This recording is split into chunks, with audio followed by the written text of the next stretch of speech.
అదే RTV app వార్తల్ని క్షణాల్లో చదివే అవకాశం ఉంటుంది. ఒక న్యూస్ పేపర్, ఒక టెలివిజన్ ఛానల్ మీ చేతుల్లో ఎప్పుడూ ఉంటాయి.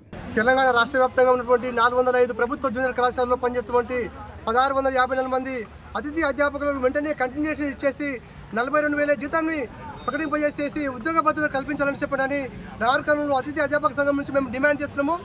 ఈ పూరి గుడిసెలో ఉన్నటువంటి పేదింటి విద్యార్థులకు స్టేట్ లెవెల్లో ర్యాంకులు తెప్పిస్తున్నాము, స్ట్రెంత్ పెంచాము, రిజల్ట్స్ తెప్పించేస్తాము, రికార్డ్ స్థాయిలోన రిజల్ట్స్ తెప్పించడం జరుగుతున్నది. అయినా కానీ ప్రభుత్వం మా పైన వివక్ష చూపించడం జరుగుతున్నది.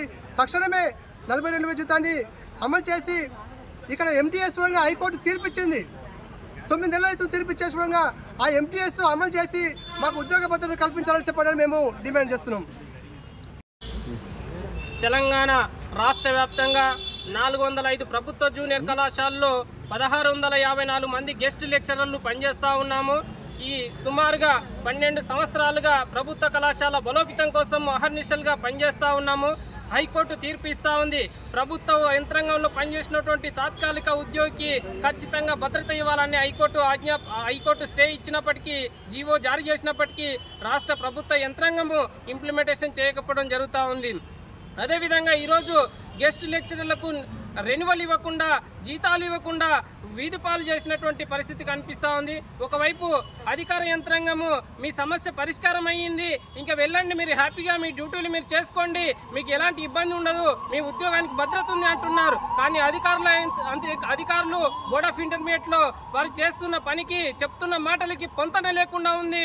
కాబట్టి న్యాయమైనటువంటి ఈ సమస్య ఎన్నికల్లో ఇచ్చినటువంటి ప్రభుత్వం ఎన్నికల్లో ఇచ్చినటువంటి హామీ మేరకు కన్సల్ట్ పేమెంటు 42,000 జీతము 12 నెలల పాటు ఇవ్వాలి.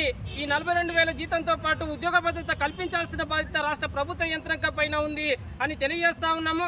అదేవిధంగా ఈరోజు ప్రభుత్వ కళాశాలను బలోపేతం చేసేందుకు రాష్ట్ర ప్రభుత్వము దృష్టి పెట్టినప్పటికీ ఈ యొక్క ప్రభుత్వంలో పనిచేస్తున్నటువంటి తాత్కాలిక ఉద్యోగిని తొలగించడం వలన ప్రభుత్వ యంత్రాంగము, ప్రభుత్వ విద్యా వ్యవస్థ నిర్వీర్యం అవుతా ఉంది. పేద విద్యార్థులకు చదువు అందట్లేదు, వారి టీసీలు తీసుకెళ్తున్నటువంటి పరిస్థితి ఉంది. కాబట్టి ఇప్పటికే తక్షణమే స్పందించి ఈ న్యాయమైన పోరాటాన్ని పరిష్కరించాల్సిందిగా ప్రభుత్వాన్ని రిక్వెస్ట్ చేస్తా ఉన్నాం. మరిన్ని వీడియోస్ కోసం ఛానల్ ని సబ్స్క్రైబ్ చేయండి. లేటెస్ట్ అప్డేట్స్ కోసం వాట్సాప్ ఛానల్ ని ఫాలో చేయండి. అండ్ లింక్ డిస్క్రిప్షన్ లో ఉంది.